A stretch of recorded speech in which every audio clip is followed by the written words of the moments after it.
Ever feel like you're reading the same page over and over and nothing sticks? We've all been there.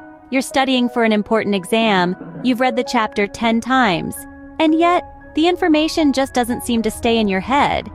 Meanwhile, you might know someone who reads a chapter just once and is ready to answer every question in class. How is it that one person struggles to remember, while another seems to grasp everything effortlessly? Well, there's no magic involved, and the good news is, you can learn these strategies too. Today, we're going to unravel the secrets that can transform you into a more effective learner. We'll explore techniques that can help you remember what you study, not just for the test tomorrow, but for the long haul. So, if you're ready to stop rereading and start remembering, you're in the right place. It's time to take control of your study habits. The first tip is to make a movie in your mind. Now, this might seem a bit unconventional, but stay with me. Visualization is a powerful tool. It's the art of generating mental images, and it's a technique that can help you remember and understand information better. Think of it this way. When you watch a film, you remember the plot, the characters, and sometimes even the dialogues, right? That's because our minds are excellent at retaining visual content. So, why not use this to our advantage in studying? Let's take an example. Suppose you're learning about the law of gravity. Instead of just reading the text and trying to memorize it, envision a scene in your mind. Imagine Sir Isaac Newton sitting under an apple tree. Suddenly, an apple falls, and he starts pondering why it fell straight down and not sideways or upwards. In this mental movie, the characters are the terms used in the topic. Newton is the scientist, the apple represents the object, and the action of the apple falling signifies the law of gravity itself. Now, whenever you think of the law of gravity, this image will pop up in your mind, helping you remember the concept clearly. This technique can be applied to any subject matter. History can turn into a dramatic epic, chemistry into a magical potion brewing session, and math into a thrilling puzzle-solving adventure. Creating these mental images does more than just aid in memorization. It makes the process of studying more engaging and enjoyable. It's like directing your own movie where you are in control of the characters, the plot, and the outcome. In the words of Albert Einstein, imagination is more important than knowledge. This doesn't mean that knowledge is insignificant, but rather that our imagination can help us understand and retain that knowledge more effectively. So go ahead and start creating your mental movies. This technique can make your studies fascinating and reduce the stress associated with it. The second tip is called Teach Someone. This method is as straightforward as it sounds, but its impact on your learning process is profound. It involves taking what you've learned and then teaching it to someone else. This could be a classmate, a family member, or even an imaginary audience. It's a powerful tool for two main reasons. Firstly, teaching someone else forces you to organize the information in your mind. You have to understand the topic thoroughly to explain it in simple terms. You can't teach what you don't comprehend, right?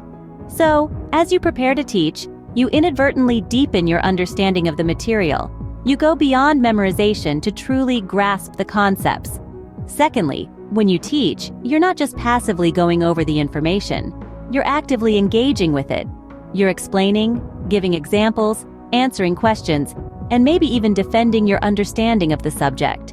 This active engagement helps to cement the information in your memory, making it easier to recall later on. Now, you might be thinking, but I'm not a teacher, how can I teach? Don't worry, you don't need a teaching degree to do this. All you need to do is explain the material as if you were telling a story. Remember the movie you created in your mind from our first tip? Use that as a basis for your teaching session. Narrate the story, explain the characters and plot, and make it as engaging as possible. In addition, teaching is not a one-way street. It's a dialogue. So, encourage questions and discussions. This will not only help the person you're teaching, but also expose any gaps in your understanding that you might need to revisit.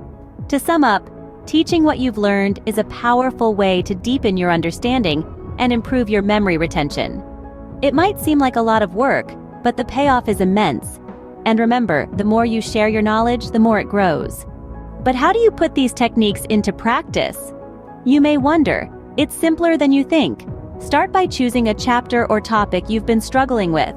At first, it might be difficult to create a mental movie or teach someone about this topic. But remember, the key is to practice and be patient with yourself. Now let's talk about creating the mental movie. Begin by reading the chapter carefully, and while you're reading, imagine you're watching a movie. Visualize the characters, their actions, and the setting. For instance, if you're studying a physics law, visualize the scientist discovering the law, the experiments he conducted, and the eventual formulation of the law. It might be challenging at first, as your mind is not accustomed to this way of learning. But remember, it's like exercising a muscle. The more you use it, the stronger it gets. So stick with it. Next, we have the teaching technique. This might seem daunting if you're not used to speaking in front of others. But it doesn't have to be a large group. It could be a sibling, a friend, or even your pet. Start by explaining the concept as you understand it. You'll find that as you articulate your thoughts, you'll gain a deeper understanding of the concept. One potential challenge here is the fear of making mistakes or not knowing something. But remember, it's okay to not know everything. Making mistakes is a part of the learning process. If you're unsure about something, take that as an opportunity to learn more about it. Lastly, remember to take breaks. Studies have shown that our brains need time to process information, so don't cram. Instead, space out your study sessions and give your brain the rest it needs. But how do you put these techniques into practice, you might ask? It's simpler than you think. Start by choosing a chapter or topic you've been struggling with. At first, it might be difficult to create a mental movie or teach someone about this topic, but remember, the key is to practice and be patient with yourself. With practice and patience, these techniques can change your study habits. So why not give it a try? You might be surprised at how much you can remember and understand. Remember, memorizing what you study isn't about talent, it's about technique. We've journeyed through the power of visualization, creating vibrant, memorable movies in our minds. This isn't just a fun exercise, but a powerful tool to transform abstract concepts into concrete, unforgettable scenes. We then explored the teaching technique, where sharing knowledge isn't just about helping others, but reinforcing what we've learned. The simple act of explaining a concept to someone else can solidify your own understanding and reveal gaps you may not have noticed. These are not mere tips, but crucial strategies in making your learning process more effective and enjoyable. They're not just about memorizing facts, but understanding them in a way that sticks. So, next time you sit to study, remember to create your movie and find someone to share it with. With these techniques, you're not just studying better, you're learning more. Good luck!